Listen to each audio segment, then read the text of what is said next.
My name is Walter Benaziac. For months, I was trapped in the evil Dino Rob's Dino Dimension, a place where I was duplicated dozens of times. Eventually, I managed to escape, but now, Dino Rob is sending his army to take me back. With the help of my friends, we fight them off and hope to ultimately take down this deranged dinosaur.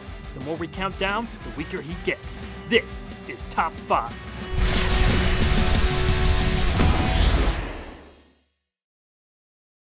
Last year, I counted down the top 5 best Justice League episodes, but you guys wanted more.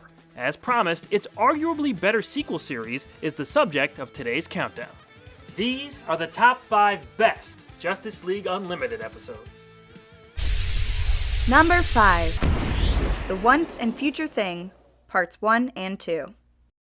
It's the Old West plus Batman Beyond's futuristic Gotham in one time-bending story. In Part 1, Weird Western Tales, an unlikely time-traveling villain, eventually called Kronos, is caught trying to steal Batman's utility belt.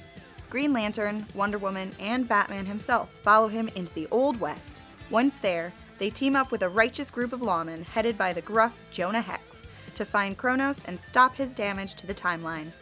Part 2, Time Warped, sends our heroes to a familiar future. They meet what's left of the Justice League and see that time has begun to collapse in on itself. They must put a halt to Kronos' deranged meddling before erasing time altogether. Part 1 is just filled with cool stuff, including maybe the coolest sequence this show has ever produced.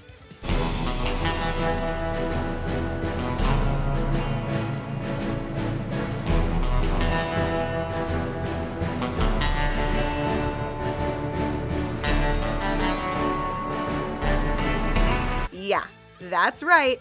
It's the original Justice League theme, Old Westified. That's not the only awesome part of Weird Western Tales, as they build up the newly introduced characters very well and show that they have their own reasons for helping the League. When everyone travels to Batman Beyond's future Gotham in the next episode, it presents a scenario many of us were clamoring to see. The original young Batman interacting with his older self and protege, Terry McGinnis. We also see Jon Stewart have a chance to converse with who just might be his future offspring. Also, this happens. Enid Clinton, we've got business with your husband. What? John? Hal Jordan, another time shift.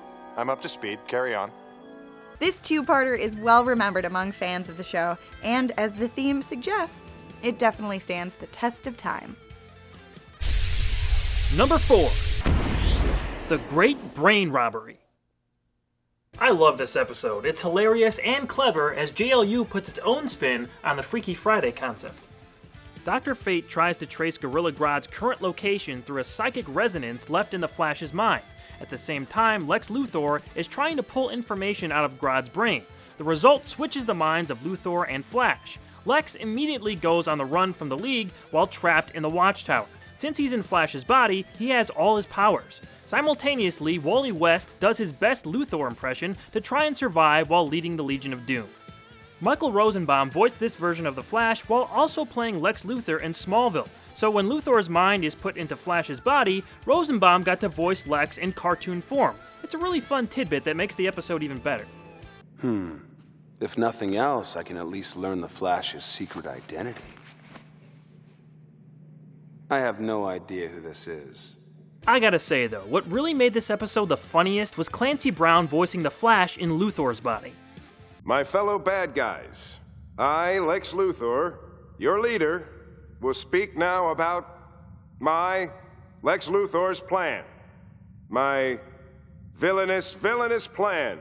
This is comedy gold. His timing and delivery are priceless. What? You gonna wash your hands? No, 'cause I'm evil. This was definitely a more goofy episode than most, but I think it works on the best level possible. For that reason, it's unique and stands out from the pack. The execution on the Great Brain Robbery was perfect. Number 3. Clash. I've always been a big fan of Captain Marvel. Yeah, me too. I can't wait for the movie. Brie Larson looks awesome. I mean DC's Captain Marvel. Walter, that's Shazam now. Get with the times, buddy! While Superman was off-world, the League voted in a new member. Captain Marvel's consistently positive and innocent attitude makes the Man of Steel look more like Batman.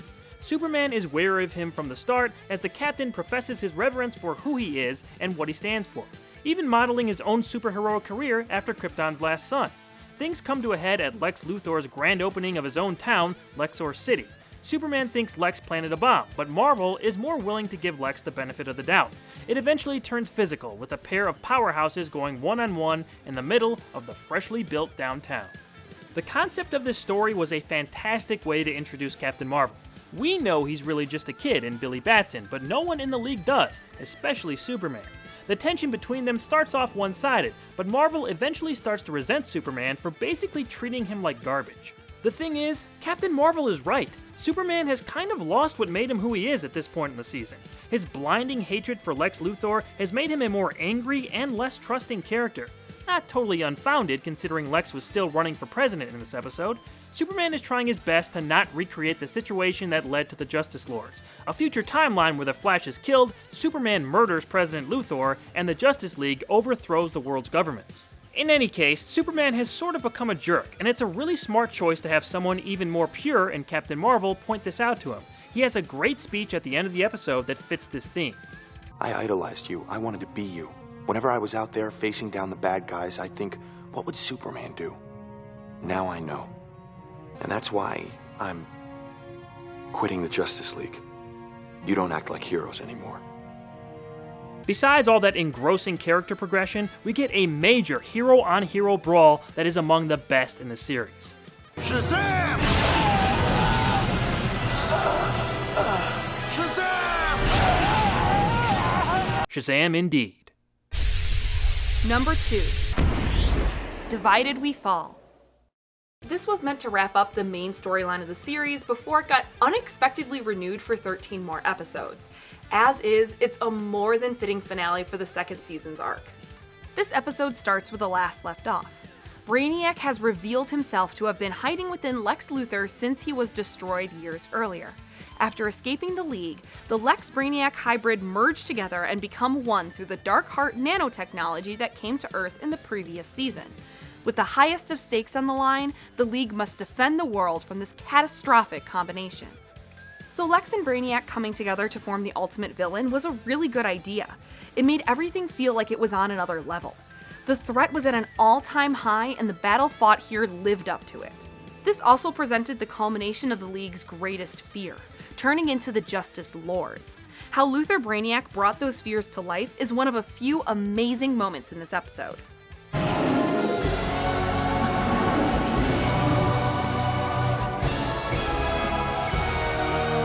Also, The Flash!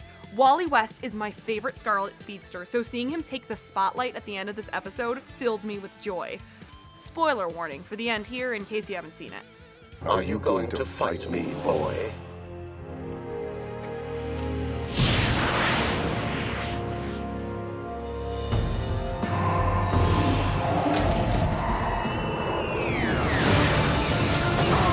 Yes!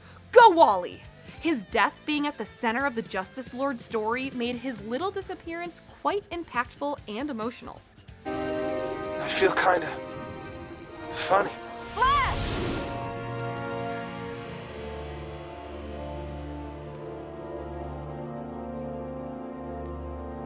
This is just about everything you could want in a strong season or series finale.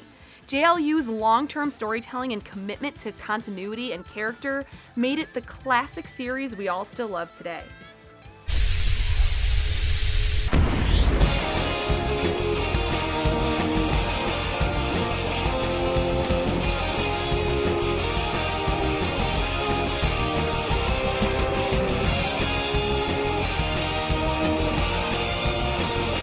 And the number one best Justice League Unlimited episode is Epilogue.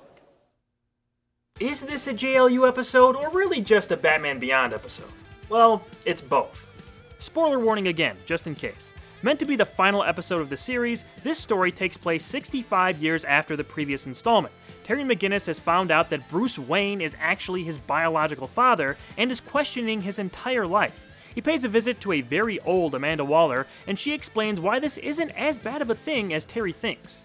I'm going to get this off my chest before we go any further. I really don't like that they made Terry Bruce's son. In terms of the Batman Beyond series, it just doesn't work and feels pretty cheap to me, honestly. They tried to address those concerns in the episode, but I just wasn't buying it. Not every character has to be related to another character to be important. The Chosen One narrative is so played out, and I think this decision was ill-advised in terms of the legacy of Batman Beyond. However, in a self-contained episode like this one, it works masterfully. Everything about it from a character and emotional perspective personifies why JLU was a great show and why Batman is such a great character.